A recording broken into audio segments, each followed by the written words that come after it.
নমস্কার, খবর ত্রিপুরায় আপনাদের স্বাগত। আপনাদের সাথে আমি নীতিশ। প্রথমেই দেখে নিচ্ছি আজকের খবর শিরোনাম। খবর শিরোনাম নিবেদন করছে আমার পরিবারের সুরক্ষা কবচ লিভসেভ। বামেদের লালবাজার অভিযান ঘিরে অগ্নিগর্ভ পরিস্থিতি কলকাতা ধর্মতলা অঞ্চলে। শহরের বিভিন্ন প্রান্ত থেকে লালবাজারমুখী 3টি মিছিলে পুলিশের সঙ্গে ধস্তাধস্তি শুরু হয়েছে বাম সমর্থকদের। আবারও বাড়ল ডিজেলের দাম। ডিজেল লিটার প্রতি 50 পয়সা দাম বাড়ল। গত 4 মাসে এই প্রথম বাড়ল ডিজেলের দাম। খাদ্য সুরক্ষা আইনের অঙ্গ হিসেবে বৃহস্পতিবার ত্রিপুরা রাজ্যে চালু হলো পিডিএস কল সেন্টার এবং স্টেট কাস্টমার হেল্পলাইনের। রাজধানীর পণ্ডিত নেহেরু কমপ্লেক্সের খাদ্য দপ্তরের অফিসে আয়োজিত এই কল সেন্টারের উদ্বোধনী অনুষ্ঠানে উপস্থিত ছিলেন মন্ত্রী ভানুলাল সাহা। নিয়ে নিচ্ছে একটি বিজ্ঞাপন বিরতি, সঙ্গে থাকুন, ফিরে আসছি বিরতির পর।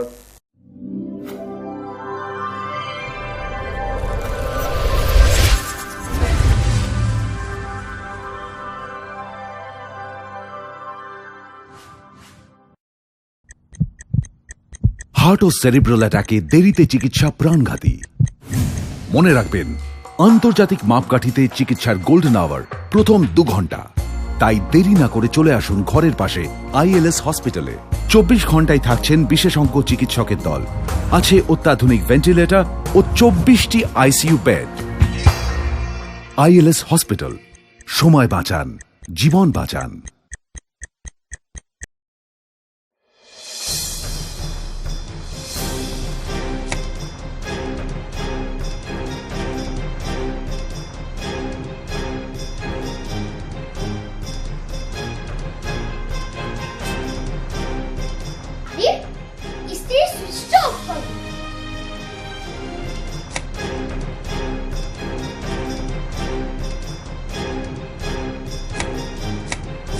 বৈদ্যুতিক সরঞ্জাম যেমন fridge, tubelight, AC, motor, TV, geyser, fan কেনার সময় অবশ্যই BEE লেভেল ও সর্বোচ্চ তারাচিহ্নের সংখ্যা দেখে কেনা উচিত।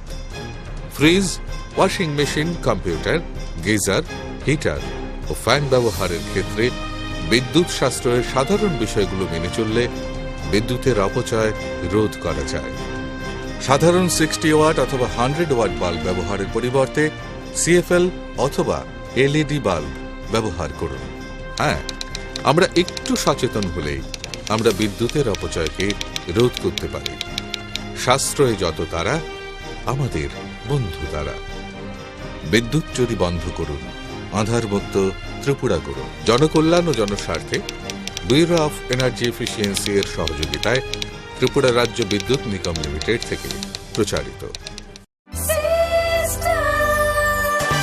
ডাল, মাছ, সবজি, মশলার কেরামতি গুণমানে প্রতি ঘর সিস্টেম স্পাইসি। কষা কিংবা ঝোল করো আমিষ হোক নিরামিষ, সিস্টার গুণে সব রান্না স্বাদে হয় সঠিক। হোটেল, রেস্তোরাঁ কিংবা করো আয়োজনের খাবার, সুস্বাদু গন্ধে ভরে মন সবাকার। সিস্টার গুঁড়া মশলায় রান্নার বাহার, মন চায় ফিরে ফিরে খেতে পারবা। সিস্টার গুঁড়া মশলা, গুণমানে প্রতি ঘরে ঘরে। খিদে পাচ্ছে না, পেট ব্যথা করছে। আরো বাইরের খাবার খা, তোদের নিয়ে যে কি করি। আরে দিদি, 10টি আয়ুর্বেদিক তত্ত্ব দিয়ে তৈরি লিভসেভ কিটস আছে না, যেটা বাচ্চাদের এই সব সমস্যা থেকে রেহাই দেয়। আমার বাচ্চাদের সুরক্ষা কবচ লিভসেভ কিডস। পুজো এবার মন খুলে কেনাকাটার সুযোগ হাজারটা, কারণ শারদ উৎসবে শারদার নিয়ে এলো স্বর্ণকমল জুয়েলার্স। রয়েছে মজুরিতে 20% ছাড়, ডায়মন্ড অলংকারের উপর 8% ভারী ছাড়। শুধু কি তাই, নিয়ে যান পুরনো গহনার বদলে হলমার্ক গহনা। আর তাছাড়া তো রয়েছেই প্রত্যেক কেনাকাটায় নিশ্চিত উপহার ও সবশেষে মেগা ড্রয়ের মাধ্যমে স্বপ্নের গাড়ি কিনে নেওয়ার সুযোগ। স্বর্ণকমল জুয়েলার্স নিবেদিত শারদর্ঘ শুরু হচ্ছে 5ই অক্টোবর থেকে। স্বর্ণকমল জুয়েলার্স, আপনার চেয়ে আপন।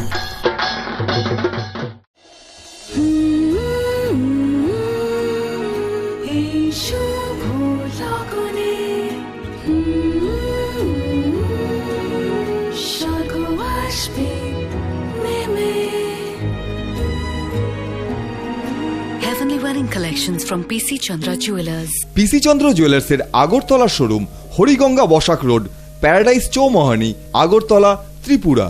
ফোন 0381-232-6666।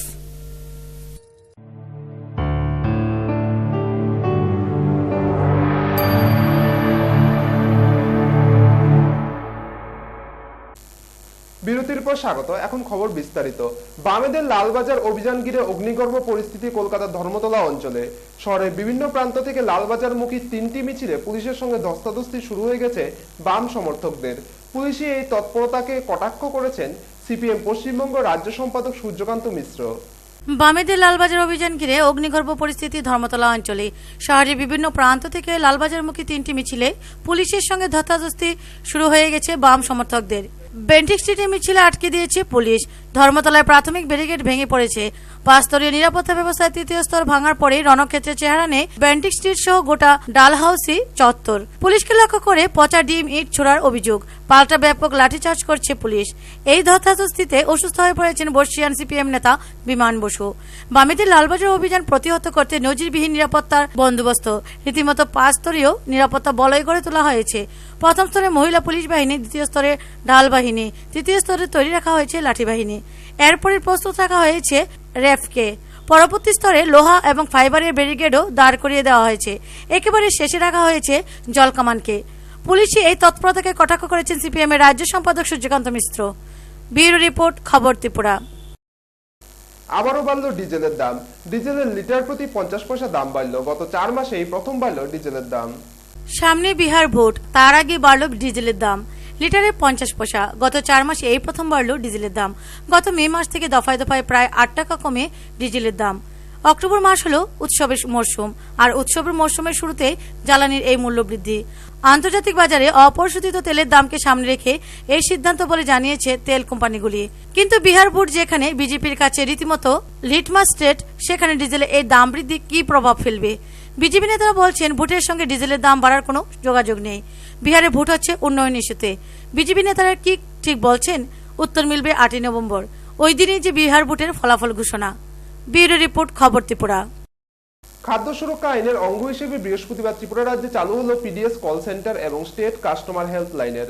রাজধানী পণ্ডিত নেহেরু কমপ্লেক্সের খাদ্য দপ্তরের অফিসে আয়োজিত এই কল সেন্টারের উদ্বোধনী অনুষ্ঠানে উপস্থিত ছিলেন মন্ত্রী ভানুলাল সাহা। খাদ্য সুরক্ষা আইনের অঙ্গ হিসেবে বৃহস্পতিবার ত্রিপুরা রাজ্যে চালু হলো পিডিএস কল সেন্টার এবং স্টেট কাস্টমার হেল্পলাইনের। রাজধানীর পণ্ডিত নেহেরু কমপ্লেক্সের খাদ্য দপ্তরের অফিসে আয়োজিত এই কল সেন্টার উদ্বোধনী অনুষ্ঠানে উপস্থিত ছিলেন রাজ্য খাদ্য ও জনসংবরণ দপ্তরের মন্ত্রী ভানুলাল সাহা। মন্ত্রী কল সেন্টার উদ্বোধন করে বলেন, এই আইনের প্রয়োগ পদ্ধতি বিষয়ে যে সকল নীতি নির্দেশিকা এসেছিল, এই দিনে কল সেন্টারের চালুর মাধ্যমে এই আইনের সবকটি নির্দেশিকা পালন করা হলো। খাদ্য দপ্তরের একটা স্মরণীয় দিন হয়ে থাকবে। জাতীয় খাদ্য নিরাপত্তা সুরক্ষা আইন 1 সেপ্টেম্বর থেকে আমরা রাজ্যে চালু করেছি, তার একটা কম্পোনেন্ট হিসাবে আমাদের এই পিডিএস কল সেন্টার এবং কনজিউমার্স হেল্পলাইন এটাকে চালু করলাম। তার প্রয়োগ পদ্ধতি নিয়ে বিভিন্ন ধরনের নির্দেশ আমাদের কাছে এসেছিল। সবগুলো নির্দেশ আজকে এটা উদ্বোধন করার মধ্য দিয়ে চালু করব। মন্ত্রী ছাড়াও এদিন অনুষ্ঠানে দপ্তরের আধিকারিকরা উপস্থিত ছিলেন। পিডিএস কল সেন্টার নম্বর হলো 1966 এবং স্টেট কাস্টমার হেল্পলাইনের নম্বর হলো 180034536665। এই দুইটি toll free number. Bureau report, খবর ত্রিপুরা। নিয়ে নিচ্ছে আবার একটি বিজ্ঞাপন বিরতি, সঙ্গে থাকুন।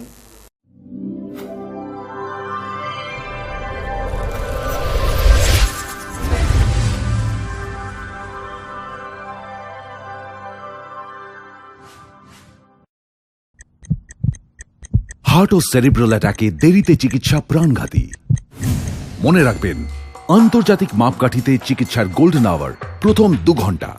তাই দেরি না করে চলে আসুন ঘরের পাশে আইএলএস হসপিটালে। 24 ঘন্টায় থাকছেন বিশেষজ্ঞ চিকিৎসকের দল। আছে অত্যাধুনিক ভেন্টিলেটর ও 24টি আইসিইউ বেড। আইএলএস হসপিটাল, সময় বাঁচান, জীবন বাঁচান।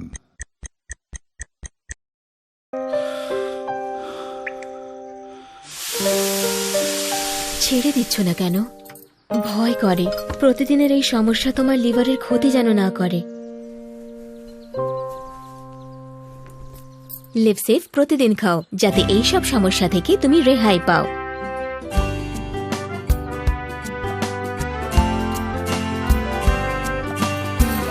আমার পরিবারের সুরক্ষা কবচ লিভসেভ। হ্যাঁ, বুঝছি বুঝছি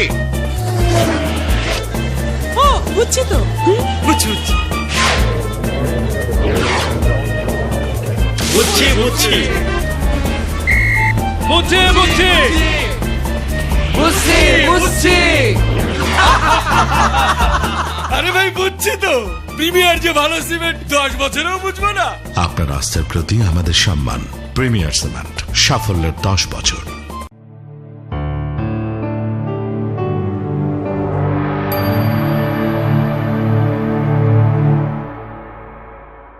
সিপাহীজলা জেলার অন্তর্গত বক্সনগর ব্লকের ধনিরামপুর গ্রাম পঞ্চায়েতকে আদর্শ গ্রাম যোজনার জন্য চিহ্নিত করেছেন সাংসদ শঙ্কর প্রসাদ দত্ত। উদ্দেশ্য ধনিরামপুর এডিসি ভিলেজের সার্বিক উন্নয়ন।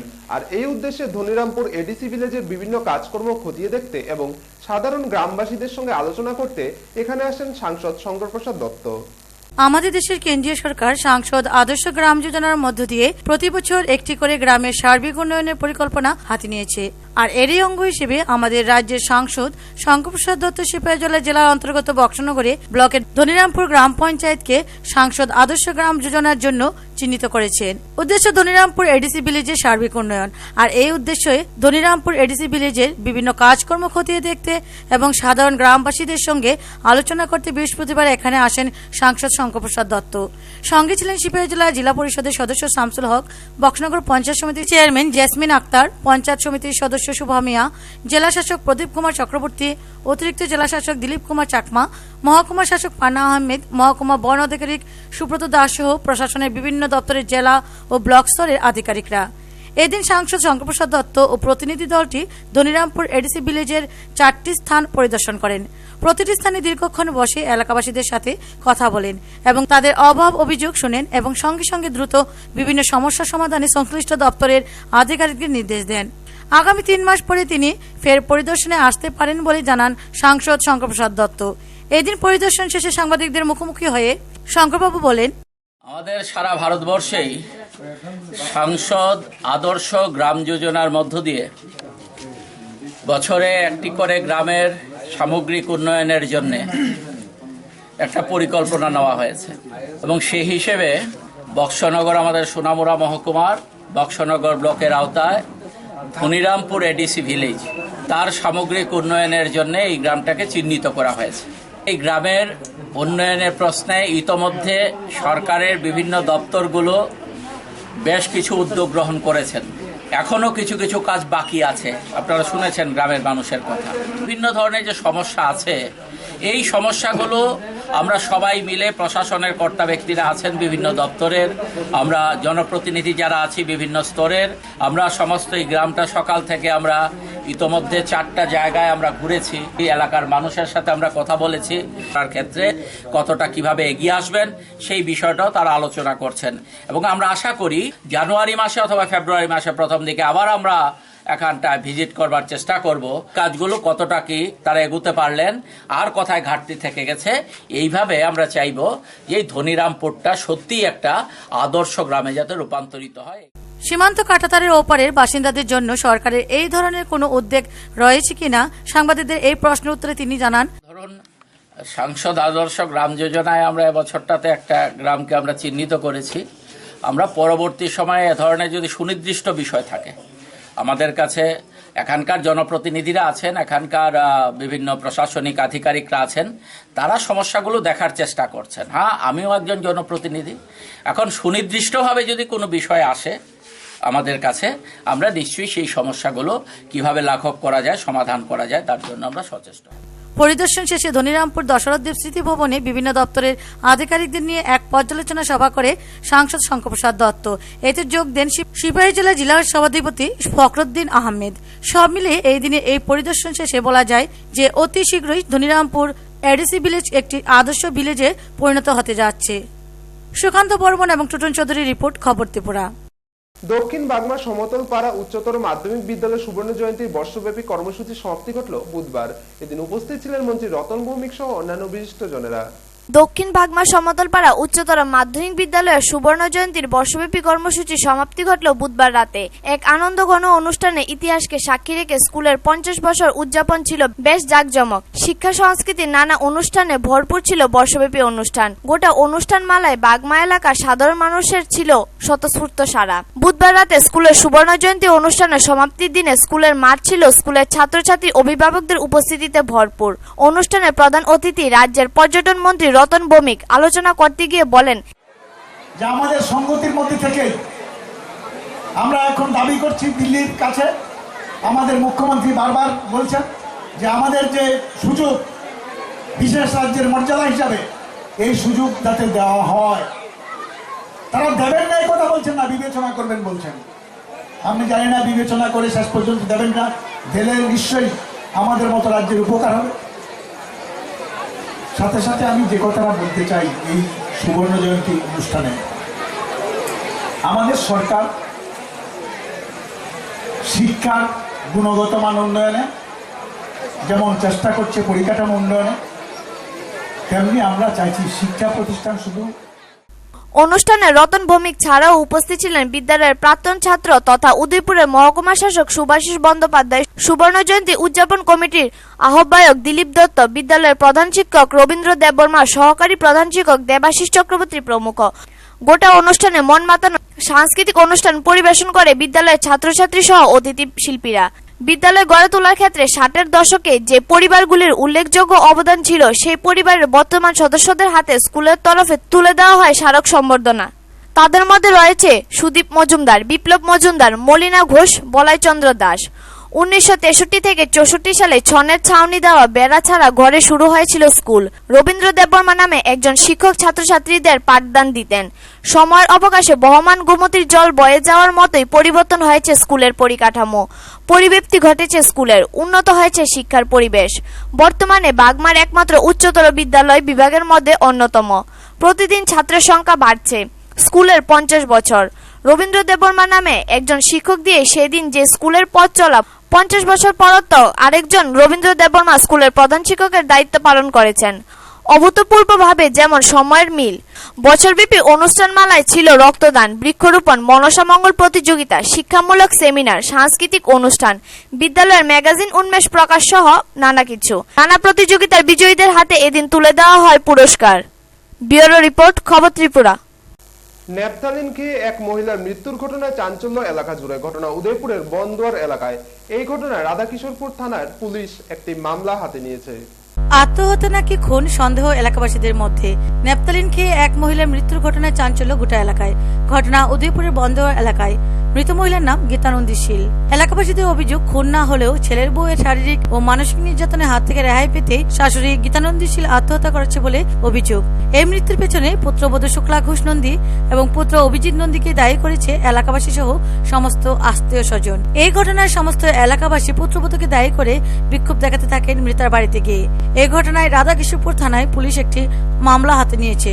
ঘটনার বিবরণে জানা যায়, গীতানন্দী শীল তার ছেলে অভিজিৎ নন্দীর সাথে গত প্রায় 3 বছর আগে বিয়ে হয় মহারানীর বাসিন্দা শুক্লা ঘোষ নন্দীর সাথে। অভিযোগ, বিয়ের পর থেকে পুত্রবধূ এবং শাশুড়ির মধ্যে প্রতিনিয়ত বিবাদ লেগেই থাকত। অনেক সময় পুত্রবধূ শাশুড়িকে মারধর করত এবং খাওয়া দিত না বলে অভিযোগ এলাকাবাসীদের। বৃহস্পতিবার দুপুরে পারিবারিক কলহকে কেন্দ্র করে শাশুড়ি গীতানন্দী শীল ন্যাপথালিন খেয়ে আত্মহত্যা করেছে বলে জানা যায়। প্রায় ঝগড়া লাগে, কাজে লাগে। তারপরে দিয়া তারা একজন দেখতে পারে না। এমনিতে এর আগে অনেক বড় একটা ঘটনা গেছে। কি ঘটনা? কাজ গেছে, আমরা ডাক দিতাম গেছি। আমরা তারপর আমার স্বামী ডাক দিতে গেছে, ডাক জানার পরে তারা উল্টা বুঝা বউ কেস দিতে গেছে, কেস দিতে যাইতে লইছি, আবার আয়া গেছে।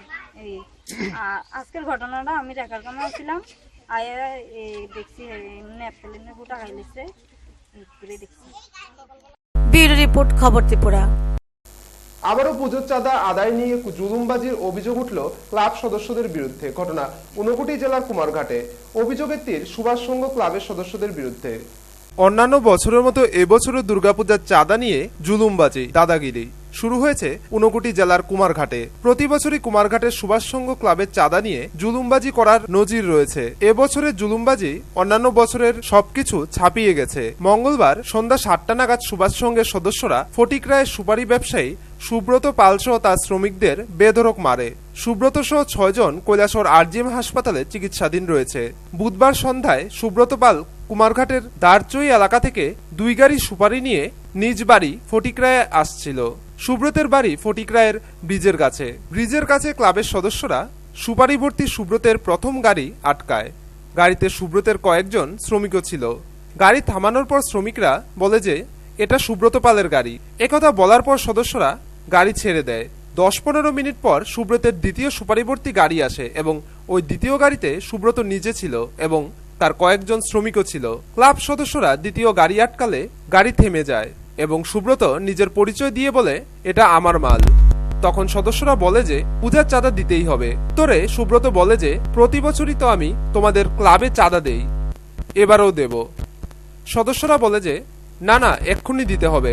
তখনই সুব্রত বলে যে ঠিক আছে, ক্লাবে তোমাদের বড়দের বলো আমার কথা। তখন উপস্থিত সদস্যরা ক্লাবের বড়দের ফোন করে এবং বড়রা বলে যে যেই হোক গাড়ি ক্লাবে নিয়ে আসো।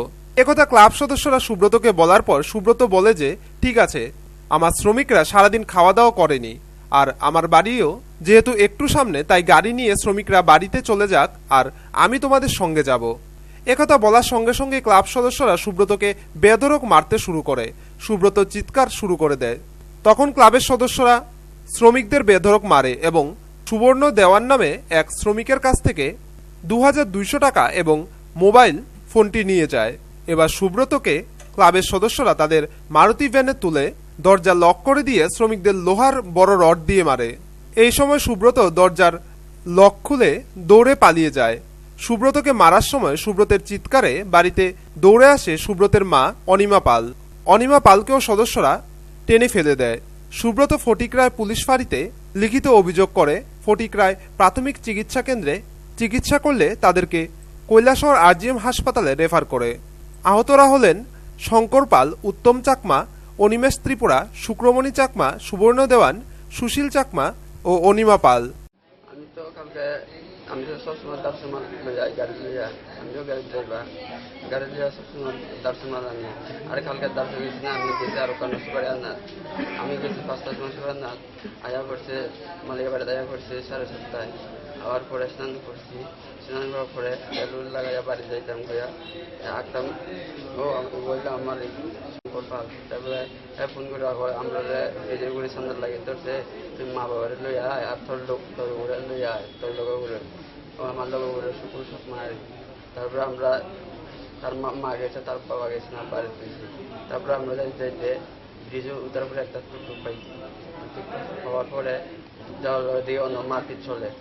তারপর মারপিট চলতে মাছি দেখে একটা চলতে লাভ দেওয়া পড়ে গেছে। পড়ার পরে রাস্তা আমি তার লগে লগে পড়ে গেলাম। পড়ার লগে লগে তখন আমার আর মাছির আক্রমণ। ব্যুরো রিপোর্ট, খবর ত্রিপুরা। উদয়পুর উচ্চতর মাধ্যমিক বালিকা বিদ্যালয়ে 3 দিনব্যাপী বিজ্ঞান মেলার সমাপ্তি ঘটে বৃহস্পতিবার। সমাপ্তি দিনে উপস্থিত ছিলেন মন্ত্রী রতন ভৌমিক সহ অন্যান্য বিশিষ্টজনেরা। কাল্পনিক ইতিহাসকে বিজ্ঞান বলে চালিয়ে দেওয়ার চেষ্টা হচ্ছে। বিজ্ঞানের অগ্রগতির সময়ে এই ধরনের চেষ্টা বিজ্ঞানের সামনেও চ্যালেঞ্জ। আগামী প্রজন্ম যাতে ভুল পথে পরিচালিত না হয় তার জন্য সচেতন থেকে বিজ্ঞানমূলক সমাজ গড়ার দায়িত্ব নিতে হবে সকলকে। গোমতী জেলাভিত্তিক বিজ্ঞান মেলার সমাপ্তি দিনে এই আহ্বান জানান রাজ্যের পর্যটন মন্ত্রী রতন ভৌমিক। উদয়পুর উচ্চতর মাধ্যমিক বালিকা বিদ্যালয়ে 3 দিনব্যাপী বিজ্ঞান মেলার সমাপ্তি ঘটে বৃহস্পতিবার। মেলায় অংশ নেয় 55টি স্কুলের মডেল থেকে বিচারকের সিদ্ধান্তে প্রথম 7টি মডেল অংশ নেবে রাজ্যভিত্তিক বিজ্ঞান মেলায়। এদিন শ্রেষ্ঠ মডেল উপস্থাপনকারীদের হাতে তুলে দেওয়া হয় পুরস্কার। সমাপ্তি দিনের অনুষ্ঠানে মন্ত্রী রতন ভৌমিক ছাড়া উপস্থিত ছিলেন শিক্ষা দপ্তরের জেলা অফিসের এসডিও পঞ্চপদ ত্রিপুরা, এসডিপিও রতন কুমার দাস, আয়োজক স্কুলের প্রধান শিক্ষক হারাধন সাহা প্রমুখ। মনোজ্ঞ সাংস্কৃতিক অনুষ্ঠান পরিবেশন করেন স্কুলের ছাত্রছাত্রীরা। সংগঠকদের কাছে যে সারা বছর ধরে বিজ্ঞান মনস্ক করা, কুসংস্কার মুক্ত মানসিকতা তৈরি করা এবং সর্বোপরি নিজেকে মানুষ হিসেবে তৈরি করার একটা প্রচেষ্টা সর্বস্তরে যাতে তৈরি হয় এবং এটা শিক্ষা প্রতিষ্ঠান থেকে তৈরি হতে পারে, এই দায়িত্ব আপনারা নেবেন। এই কথা বলে আমি সবাইকে ধন্যবাদ জানাই। রিপোর্ট খবর ত্রিপুরা। তেলিয়ামুড়া সরকারি মহাবিদ্যালয়ের প্রথম বর্ষের ছাত্র মৃদুল সরকার বাইকের ধাক্কায় গুরুতর আহত হয়। বর্তমানে তাকে তেলিয়ামুড়া হাসপাতাল থেকে আশঙ্কাজনক অবস্থায় জিবি হাসপাতালে স্থানান্তরিত করা হয়েছে। বাইকে থাকায় গুরুতর আহত তেলিয়ামুড়া সরকারি মহাবিদ্যালয়ের এক প্রথম বর্ষের ছাত্রের বর্তমানে তাকে তেলিয়ামুড়া গ্রামীণ হাসপাতাল থেকে আশঙ্কাজনক অবস্থায় জীবিত রেফার করা হয়। দুর্ঘটনায় ছাত্রের বাঁ পায়ের উপরের অংশ ভেঙে যায়। ঘটনার বিবরণে জানা যায়, তেলিয়ামুড়া মহাবিদ্যালয়ের প্রথম বর্ষের ছাত্র মৃদুল সরকার কলেজ শেষে তেলিয়ামুড়ার করুইলং এর বাড়িতে আসছিল। অপর দিক থেকে TR01H8809 নম্বরের একটি বাইক নিয়ে স্বামী স্ত্রী খাসিয়ামঙ্গল এলাকার দিকে বাড়িতে যাচ্ছিল। কলেজ চত্বর এলাকায় আসতেই বাইক এবং বাইসাইকেলের মধ্যে মুখোমুখি সংঘর্ষ হয়। বাইক চালকের কিছু না হলেও ছাত্রটির পায়ের উপর দিয়ে বাইকটি চলে যায়। সঙ্গে সঙ্গে কলেজে অন্য ছাত্ররা তাকে সেখান থেকে ধরাধরি করে তেলিয়ামুড়া গ্রামীণ হাসপাতালে নিয়ে আসে। সেখান থেকে কর্তব্যরত চিকিৎসক তার পায়ের ভাঙার অবস্থা বুঝতে পেরে তাকে জীবিত রেফার করে। ঘটনা বৃহস্পতিবার বিকাল 4টা নাগাদ। কলেজের সামনে ডাউনটাউনে স্যার। কি নাম? আমার নাম বিশেষ যার দুর্ঘটনা হয়েছে এর নামটা? মৃদুল সরকার। কোনানে বাড়ি? বাড়ি করিলাম। কোন ইয়ারে পড়ে? ফার্স্ট ইয়ারে। কেমন হয়েছে ঘটনাটা? একটা বাইক উত্তর দিকে তাইতেছে আর কি, আর হ্যাঁ দক্ষিণ দিকে নামতেছে। নামানোর সময় বাইকের ইন্ডিকেটর দিছে না, আর হ্যাঁ স্পিডে নামতেছে। ব্যুরো রিপোর্ট খবর ত্রিপুরা। খবর শেষ করার পূর্বে আবারও দেখে নিচ্ছি আজকের খবর শিরোনাম। খবর শিরোনাম নিবেদন করছে আমার পরিবারের সুরক্ষা কবচ লিভসেভ। বামেদের লালবাজার অভিযান ঘিরে অগ্নিগর্ভ পরিস্থিতি কলকাতা ধর্মতলা অঞ্চলে। শহরের বিভিন্ন প্রান্ত থেকে লালবাজারমুখী 3টি মিছিলে পুলিশের সঙ্গে ধস্তাধস্তি শুরু হয়েছে বাম সমর্থকদের। আবারও বাড়ল ডিজেলের দাম। ডিজেল লিটার প্রতি 50 পয়সা দাম বাড়ল। গত 4 মাসে এই প্রথম বাড়ল ডিজেলের দাম। খাদ্য সুরক্ষা আইনের অঙ্গ হিসেবে বৃহস্পতিবার ত্রিপুরা রাজ্যে চালু হলো পিডিএস কল সেন্টার এবং স্টেট কাস্টমার হেল্পলাইনের। রাজধানী পণ্ডিত নেহেরু কমপ্লেক্সের খাদ্য দপ্তরের অফিসে আয়োজিত এই কল সেন্টারের উদ্বোধনী অনুষ্ঠানে উপস্থিত ছিলেন মন্ত্রী ভানুলাল সাহা। এখনকার মতো খবর এই পর্যন্তই। সঙ্গে থাকুন, দেখতে থাকুন খবর ত্রিপুরা। নমস্কার।